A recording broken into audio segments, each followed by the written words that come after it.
If a firm employs only labor and capital in its production process, which of the following best describes the optimal combination of inputs for the firm in the long run? So in this situation, we're given a firm employs two types of labor and capital in production process. And we're asked to find what the following explanation describes the optimal combination of inputs for the firm in the long run. So looking at this question, we know that there is a simple formula that dictates how this optimal combination should look like. And that would be, let's call there to be two goods. Let's represent labor as X and capital as Y.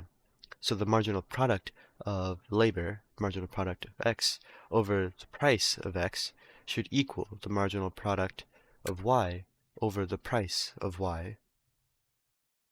So this is basically the marginal product per dollar spent on labor should equal the marginal product per dollar spent on capital. Now, the correct answer choice should describe this formula in written words. So let's look at the answer choices. So option choice A says the marginal product per dollar spent on labor is equal to the marginal product per dollar spent on capital. This seems to be the correct answer because this properly reflects the formula right here, which is marginal product of labor over the price of labor and the marginal product per capital over the price of capital. So A seems to be the correct answer. But let's look at B. The marginal product of labor is equal to the marginal product of capital. This is incorrect because this doesn't follow the formula, and neither doesn't make sense logically, because if the marginal product of labor is less than marginal product of capital, but the marginal product of the payment, the price it costs for labor is less than capital, we don't know exactly how effective or optimal the combination is. So B is incorrect because it didn't take into account the price. C. Total product of labor is equal to the total product of capital. This is incorrect because total product isn't a good indicator of the optimal combination of units. Instead, marginal product is better. And like B, this doesn't consider the price of each product. So C is incorrect. D.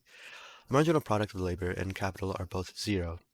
This is incorrect because marginal product of both of these production processes being 0 isn't a good indicator of the optimal combination of units because we aren't considering price in this case. Because we aren't considering price, we aren't able to judge whether this is an optimal combination of inputs. So D is incorrect. E. All marginal products are equal to all average products. This is incorrect because relating marginal product to average product doesn't tell anything about the optimal combination. We should be comparing the marginal products to each other and their prices respectively. So E is incorrect, and therefore the correct answer is A.